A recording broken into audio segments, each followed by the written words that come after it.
یہ radio Pakistan pod cost ہے۔ السلام علیکم سامعین و ناظرین، ریڈیو پاکستان کے news and current affair channel میں اس وقت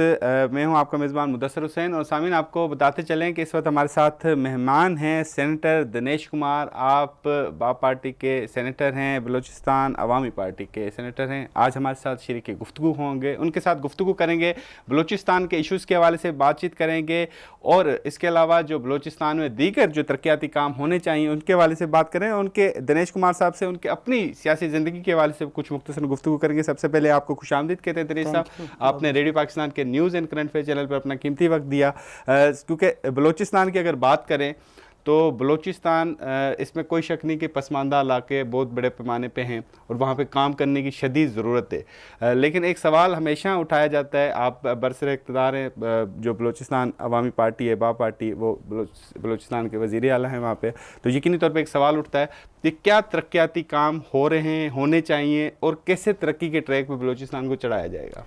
دیکھیں جی، بلوچستان میں جس طرح سے آپ کو پتہ ہے کہ آپ ہی نے کہا کہ پسماندہ ترین علاقہ ہے، تو بلوچستان کی یہ جو احساس محرومی ہے یہ آج کی نہیں ہے۔ بلوچستان کی احساس محرومی پچھلے 74 سال سے چلی آ رہی ہے، اور جتنے بھی ہماری پارٹیاں مرکزی پارٹیاں تھیں تمام جب بھی آتے تھے وہ کہتے تھے کہ جی بلوچستان ہماری پریورٹیز میں شامل ہے، اور ہم بلوچستان کی ترقی ہماری اولین ترجیح ہے۔ ان کے مینیفیسٹو میں بھی ہمیشہ یہ ہوتا رہتا، لکھا بھی گیا ہے کہ بلوچستان کی ترقی، بلوچستان صوبے کو دوسرے صوبوں کے برابر لانے کے لیے کاوشیں۔ مگر مجھے افسوس سے کہنا پڑتا ہے کہ جتنی بھی ہماری وفاقی پارٹیاں تھیں، جتنے بھی اگر ہم کہیں کہ کافی جتنی بھی آئی ہیں، تو انہوں نے صرف لفاظی تک یہ محدود کیا، وہاں پر جو بلوچستان میں حقیقی ترقی تھی وہ بہت ہی دور رہی۔ اس حوالے سے 2018 میں ہمارے دوستوں نے سوچا کہ چونکہ وفاق کی جتنی بھی پارٹی ہم سے وعدے تو کرتی ہیں مگر ان کو پورا نہیں کرتی، تو اس حوالے سے ہماری پارٹی وجود میں آئی جسے ہم نے بلوچستان عوامی پارٹی کا نام دیا۔ ہم نے کہا کہ بجائے ہم وفاق کی پارٹیوں کی طرف دیکھیں، ہم کیوں نہ اپنی پارٹی بنائیں جو وفاق میں جا کر بلوچستان کو صحیح طریقے سے ریپریزنٹ کر سکے۔ تو ہماری پارٹی کا بنیادی مقصد یہی تھا کہ ہم نے جو جتنے بھی ایشوز ہیں بلوچستان کے حوالے سے، تو ہم نے کہا کہ ہم نے اپنے فیصلے بلوچستان میں کرنے، اور وفاق میں بیٹھ کر جو بلوچستان کے احساس محرومیاں ہیں ان کے حوالے سے ہم نے کام کرنا ہے۔ تو آپ نے دیکھا کہ ہم نے جب پارٹی بنائی تو بڑی اسٹرینتھ سے آئے، ہماری سینیٹ میں بہت اچھی نمائندگی ہو گئی، اس طرح سے نیشنل اسمبلی میں، تو وہاں ہمارے بلوچستان میں ہماری گورنمنٹ بنی۔ اب آپ کہہ رہے ہیں کہ بلوچستان میں ہماری گورنمنٹ کے بعد کیا ہوئی، تو ہم نے کافی حد تک جس طرح سے ہمارا ریکو دیک کا مسئلہ تھا، اسی طرح سے NFC کے حوالے سے ہمارے کچھ ایشوز تھے، انہیں ہم نے کہا۔ ہمارا اب جو انڈس ریور ٹریٹی کے حوالے سے تھا، اس حوالے سے ہم نے وفاق کو آگاہ کیا کہ جی بلوچستان کے ساتھ ناجائزیاں ہو رہی ہیں، اور دوسری جو بلوچستان کی جو گورنمنٹ ملازمتوں میں کوٹا تھا وفاق میں، ان میں ہمارے ساتھ جو ہو رہی ان ایشوز کو ہم نے اٹھایا، اور کافی حد تک ہم نے ان ایشوز کو ایڈریس کیا، اور ہم نے گورنمنٹ کو مجبور بھی کیا ہے وفاق کو۔ اور اس طرح سے جس طرح سے سب سے بڑا ہمارا سی پیک کے حوالے سے تھا، سی پیک کے حوالے سے آپ جب سی پیک کا جب نام آتا ہے تو یقیناً آپ کے ذہن میں بلوچستان اور گوادر آتا ہوگا، مگر بدقسمتی دیکھیں کہ $60 ارب کی انویسٹمنٹ ہوئی ہے، اس میں سے صرف 1 یا 2% بلوچستان میں۔ اچھا دنیش صاحب، ایک چیز یہاں پہ ضرور پوچھنا چاہوں، آپ کے بڑے اہم پوائنٹ تھے کہ ماضی کی حکومتوں کا بھی آپ نے ریفرنس دیا، لیکن میرا یہ سوال ہے کہ اس واحد شاید پہلی دفعہ ممکن ہوا ہو کہ کوئی صوبائی پارٹی وفاق میں بھی انہوں نے شمولیت اختیار کی، وفاق میں صادق سنجرانی صاحب اور دیگر آپ جیسے سینیٹر ہیں اور دیگر بھی جو پارلیمنٹیرین آئے ہیں، تو آپ سمجھتے ہیں کہ وفاق کے ساتھ جو آپ لوگوں کے گلے شکوے تھے اب دور کرنے میں یہ برج کا کردار ادا کر رہے ہیں؟ جی ہاں، اسی مقصد کے لیے ہم آئے تھے، کیونکہ جو ہمارے بلوچستان کے لوگوں کو احساس محرومی تھی، کیونکہ ہمیشہ اسلام آباد نے ہمیں آبادی کے حوالے سے دیکھا ہے کہ وہاں کی پاپولیشن، ہماری پاپولیشن پاکستان کا 5.5% 6% ہے، جبکہ رقبہ ہمارا پورے پاکستان کا 45% ہے۔ تو اس حساب سے ہمیں ہمیشہ ہماری جو تعداد دیکھی گئی کہ نیشنل اسمبلی میں ان کی کتنی تعداد ہے، تو ہم نے یہاں کر یہ ریئلائز کرایا کہ جی اس حوالے سے ہمیں نہ دیکھا جائے، ایک بہت بڑا خطہ ہے، ایک بہت بڑا صوبہ ہے جو کہ آدھا پاکستان ہے، تو اس حوالے سے اس کی ضروریات کو مد نظر رکھا ہے اور یہ ہم نے پیغام یہاں پہنچایا ہے. اور دیکھیں ہم تو نہیں کہیں گے کہ ہمارے 100% مسائل حل ہو گئے, مگر میں سمجھتا ہوں کہ ہمارے آنے سے کوئی 5-10% مسائل حل ہوئے ہیں. دنیش صاحب ایک سوال میرے ذہن میں ضرور آتا ہے, ابھی ریسنٹلی بلدیاتی الیکشن ہوئے بلوچستان میں, کیونکہ یہ بڑے دور دراز علاقوں پر مشتمل خطہ ہے, علاقہ ہے, تو یہاں پہ انفراسٹرکچر کا تصور بہت کم ہے کہ اگر مثال کے طور پہ گوادر میں ہے تو وہ ترقی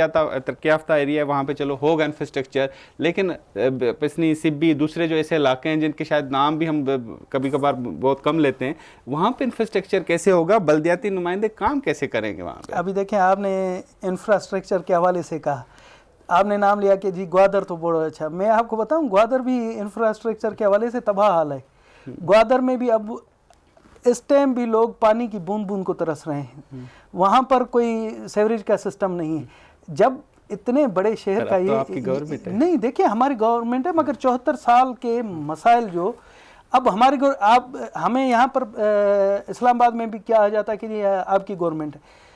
ڈیولپمنٹ فنڈ ہے جو پورے بلوچستان کا, آپ کو پتہ ہے کتنا ہے سالانہ 100 ارب, جو کہ یہاں پنجاب کے چھوٹے سے گجرانوالہ کا بھی اس سے بڑا ہے بجٹ, ایک پورے صوبے کا 100 ارب اور گجرانوالہ سٹی کا آپ کو 200 ارب کا ملے گا. تو آپ مجھے یہ بتائیں کہ 100 ارب میں ہم پورے بلوچستان میں کہاں کا دے سکتے ہیں؟ دیکھیں انہی چیزوں کے لیے ہم نے کہا اپنے وسائل یوز نہیں کر سکتے, تو یہ صوبے کو اپنے وسائل, میں کہہ رہا ہوں نا 100 ارب کا ٹوٹل ہے 400 ارب کا, جس میں سے 300 ارب تنخواہوں وغیرہ میں صرف 100 ارب بچتا ہے ہمارے لیے کہ ہم ترقیاتی کام کریں. اور ان ترقیاتی کاموں کے لیے ہمیں 34 اضلاع ہیں, 34 اضلاع میں ہم اگر تقسیم کریں تو 3 ارب بھی نہیں آتا. تو جہاں تک آپ نے بات کی کہ انفراسٹرکچر, تو انفراسٹرکچر کے لیے اس کا مطلب بلدیاتی نمائندے غیر فعال رہیں گے؟ یہ نہیں ہے کہ غیر فعال رہیں گے, مگر ہم محدود جو ہمارے وسائل ہیں ان میں سے رہتے ہم نے ایک سسٹم بنایا ہے بلوچستان میں کہ جی ٹون کمیٹی یا یوسیز جو یونین کونسل کے حوالے سے جتنے بھی جو مقامی لیول پر کام ہے ان کو ہم فنڈنگ کریں. اس میں سے ہم نے کہا کہ جی یہ جو 100 ارب کے بجٹ ہے تو ہمارا ہوگا کہ میجر جنگ کا ہم انہیں دیں اور ان نمائندوں کو ہم فیسلیٹیٹ کریں تاکہ وہ چھوٹے موٹے مسائل اپنی لیول پر حل کر سکیں. اب تک دنیش صاحب, ابھی تک جتنا وقت گزر چکا ہے برسر اقتدار بلوچستان عوامی پارٹی بلوچستان میں رہی, اس عرصے میں اگر بے پناہ مسائل ہیں, پانی کا ذکر کریں, جابس کا ایشو کریں, تو کوئی ایک مسئلہ نہیں ہے, کئی مسائل ہیں. ابھی اچیومنٹس کی اگر بات کریں تو بلوچستان عوامی پارٹی کے پاس کون کون سی بڑی اچیومنٹس ہیں جو صوبائی سطح پہ انہوں نے انیشیٹو لیے ہیں؟ ہم نے دیکھیں جی ایجوکیشن پر بہت بڑا ہم نے انیشیٹو لیا, اور بجٹ کا جو 25% سے اباؤ ہم نے ایجوکیشن کے لیے, یہ تاریخی ہے, جس میں ہم نے اسپیشلی پرائمری ایجوکیشن اور سیکنڈری ایجوکیشن پر بہت زیادہ فوکس رکھا. اور ہم نے پھر یہ کیا کہ ہمارے یہاں جو جس طرح سے تھا کہ لڑکیوں کے اسکول وغیرہ کی کافی قلت تھی, اس حوالے سے ہم نے بہت 3 سالوں میں ہم نے بہت زیادہ فنڈ رکھے اور بہت زیادہ اسکول تعمیر کیے, اور اسی حوالے سے ہم نے لیڈیز ٹیچر بھرتیوں کے حوالے سے کیا. یہاں پہ ایک سوال ضرور پوچھوں, آپ نے بڑی اہم بات کی, آپ نے انفراسٹرکچر بھی تیار کر لیا, ٹیچر بھی رکھ لیے, کیا عوام کو اویئرنیس دی ہے؟ کیونکہ وہاں پہ اویئرنیس کا بڑا جی دیکھیں وہاں کی عوام, وہاں کے لوگ چاہتے ہیں کہ ان کے بچے پڑھیں, مگر ہمارے پاس وسائل نہیں تھے. جب بلوچستان عوامی پارٹی کی حکومت آئی تو انہوں نے کہا کہ یہی سب سے بڑی انویسٹمنٹ ہے کہ ہم اپنے بچوں پر انویسٹ کریں, انہیں ہم پڑھائیں لکھائیں, اور یہیں سے ہم نے ایک اچھے بلوچستانی, ایک اچھے پاکستانی ہم نے وہ کرنا ہے. تو اس حوالے سے ہم نے سب سے جو میجر ہم نے انویسٹمنٹ کی وہ ایجوکیشن, اور سیکنڈ پر ہم نے کی ہیلتھ پر. ہیلتھ کے حوالے سے جس طرح سے آپ نے کہا کہ ہمارے علاقے دور دراز کے بہت زیادہ, اور وہاں پر ہیلتھ کی فیسلٹیز نہیں پہنچ سکتی, تو ہم نے کافی ٹیلی میڈیسن کے حوالے سے ہم نے وہاں انٹروڈیوس کرایا کہ ہم نے وہاں پر کافی جو ہے نا کیا کہ جی اچھے ڈاکٹروں سے آپ وایا جو انٹرنیٹ کے لنک کے تھرو ہم نے وہاں پرووائڈ کی, ایسے علاقوں میں جہاں پر نہ بجلی تھی نہ کچھ, ہم نے وہ بھی کیا. اس کے علاوہ زچہ اور بچہ جو فیمیل کی ہمارے پاس ڈیتھ ریشو بہت زیادہ تھا, اس پر ہم نے قابو پایا ہے. اب کافی حد تک وہ بھی ہم نے بی ایچ یوز بنائے, RHCs, اور ہم نے ڈسپینسریز تک, اور ہم نے ڈسٹرکٹ ہیڈ کوارٹر ہاسپٹلس بنائے ہیں. اسی طرح سے ہم نے کوئٹہ اور جو ہمارا میٹروپولیٹن سٹی ہیں وہاں پر ہم نے بہت بڑے ہاسپٹلس بنائے تاکہ لوگوں کو دوسرے جو دور دراز کے جو ہیں انہیں دوسرے صوبوں میں جانے کی ضرورت نہ پڑے, ہمارے اپنے ہی صوبے میں. اس چیز پر بھی ہم نے کافی حد تک, یہ ہماری گورنمنٹ کی اچیومنٹ تھی. اس کے علاوہ ہم نے وہاں پر یوتھ کو انگیج کرنے کے لیے ہم نے فٹسال گراؤنڈس اور کافی اسپورٹس کمپلیکس تعمیر کرائیں. یہ ہماری گورنمنٹ کی اچیومنٹس ہیں. آپ دیکھیں کہ محدود وسائل میں رہتے ہوئے ہم نے یہ پلاننگ کی اور ہم نے ان چیزوں پر کی تاکہ آگے چل کر یہ صوبے کی جو ڈیولپمنٹ کے لیے کام آ سکے. جی سامعین کرام, آپ کو بتاتے چلیں کہ اس وقت آپ ریڈیو پاکستان کے news and current affair channel پر خصوصی گفتگو سن رہے ہیں. سینیٹر دنیش کمار صاحب ہمارے ساتھ موجود ہیں, بلوچستان عوامی پارٹی کے آپ سینیٹر ہیں. مزید بھی گفتگو کرتے ہیں. دنیش صاحب, آپ سے کچھ آپ کی سیاسی زندگی کے حوالے سے ہم معلوم کرنا چاہیں گے. سیاست میں کب آئے, کیسے آئے, اور ظاہری بات ہے ایک ینگ ہیں اور اسٹارٹنگ ہے, ایک شروعات ایک طرح کی طویل سیاست ہے, اور کیا کیا ٹارگیٹس ہیں کہ آپ اپنے علاقے کے لیے کیا کرنا چاہتے ہیں؟ جی دیکھیں جی, میں بیسکلی سیاستدان نہیں ہوں. میں ہماری فیملی ویل ناؤن ہے بزنس فیملی کے حوالے سے. میں نے 2015 میں سینٹ کا الیکشن لڑا تو بے لگ سے ایک ووٹ سے ہار گیا تھا. تو وہاں پر میں نے محسوس کیا کہ جی ہمارے علاقے کے اسپیشلی جو منورٹیز ہیں ان کی پارٹیسپیشن کم آئے, اور ایسے لوگ آتے ہیں دوسرے صوبوں سے آ کر ہماری سیٹیں لے جاتے تھے. تو اس حوالے سے میں نے ایک اپنا فریضہ سمجھا کہ جی ہمیں سیاست میں آنا ہے,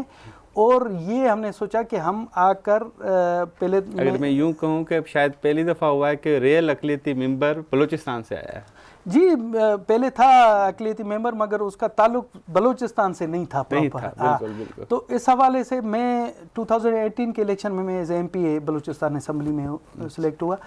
بلوچستان اسمبلی میں بھی ہم نے اپنی پرفارمنس دکھائی. پھر میں نے یہ سوچا کہ وفاق میں ہماری نمائندگی نہیں ہے,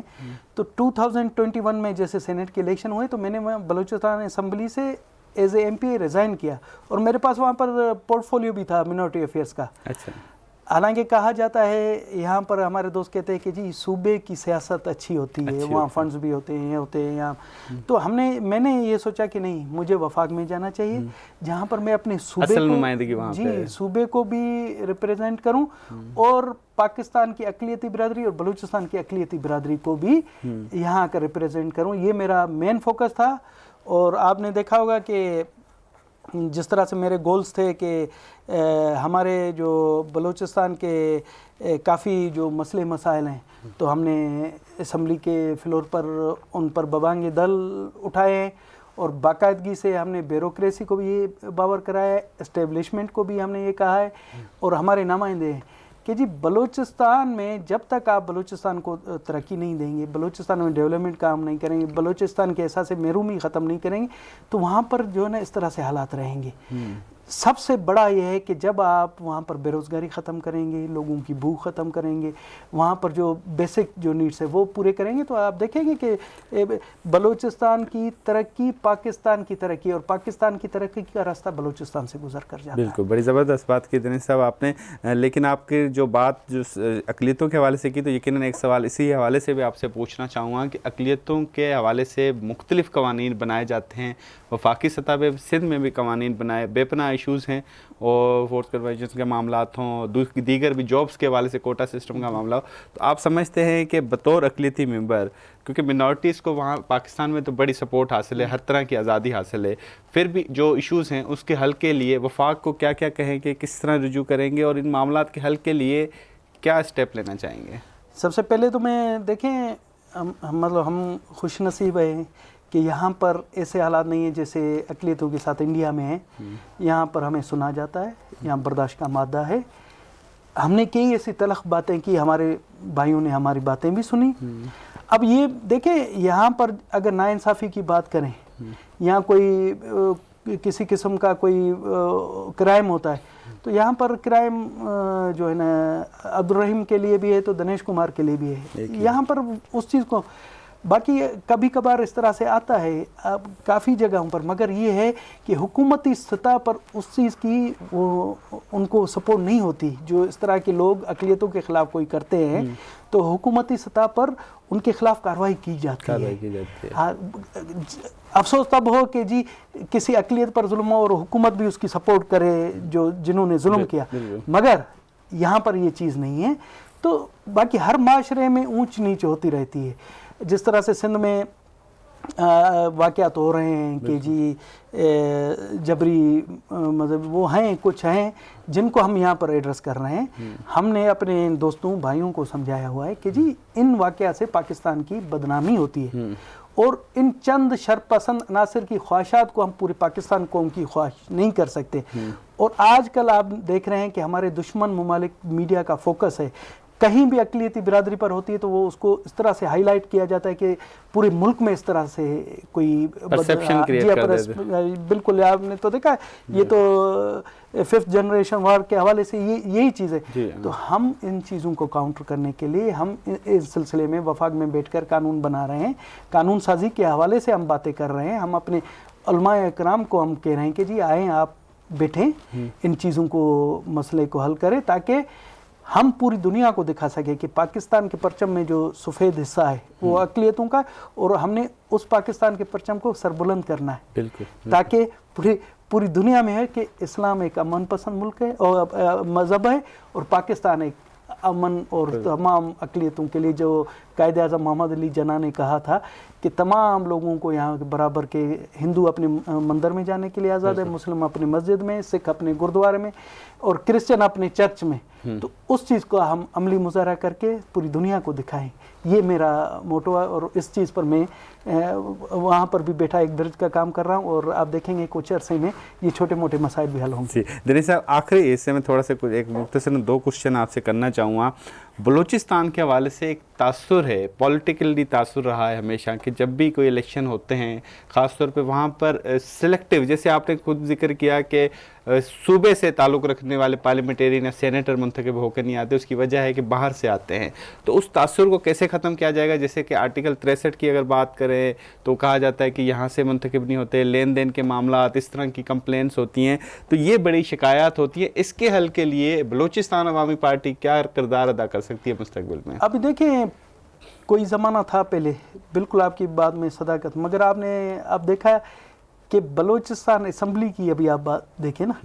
کہ آپ کو ابھی 50% سے زیادہ متوسط طبقے کے لوگ، پہلے نواب سردار یہ، مگر اب چینجنگ آ رہی ہے. آپ دیکھیں، اور یہاں پر بھی آپ سینٹ میں بھی دیکھیں کہ سینٹ میں بھی پہلے ایک جس طرح سے آپ کہتے تھے کہ وہاں پر بڑی، مگر اس دفعہ جو الیکشن ہوئے ہیں سینٹ کی بلوچستان اسمبلی میں، جی ماضی کی کمپلینس کے ماضی کی بنسبت اس دفعہ آپ دیکھیں کہ وہ چیز بالکل نہیں ہوئی. ورنہ تو آپ کو پتا ہے میڈیا تو اس چیز کو کس طرح سے اچھالتا ہے، مگر میں شکر کرتا ہوں کہ وہ روایت اب ہٹ رہی ہیں بلوچستان پر، وہ تہمت ابھی نہیں ہے، اور آگے چل کر یہ تہمت بالکل 0% ہو جائے. اس طرح کے واقعات یا اس طرح کے معاملات نہیں ہونے چاہیے. ریئل پولیٹیکل پارٹیز یا ریئل پرسنالٹی بلوچستان سے ہی آنی چاہیے. جی ابھی آپ دیکھ، میں یہی تو کہہ رہا ہوں کہ گراس روٹ کے جو ہمارے جنہوں نے کونسلر کی شپ سے وہ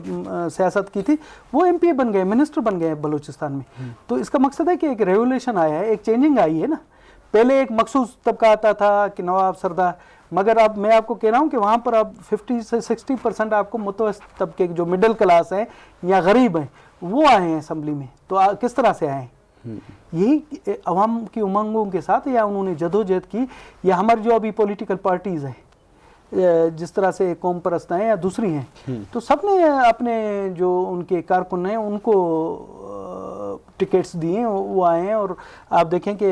ہماری لیڈیز اس دفعہ وہاں پر لیڈیز آ تو نہیں سکی، مگر انہوں نے الیکشن کنٹیسٹ کیا تھا. جی ہاں، یہ چینجنگ ہے آہستہ آہستہ جو ہے نا. وہ آپ دیکھیں گے کہ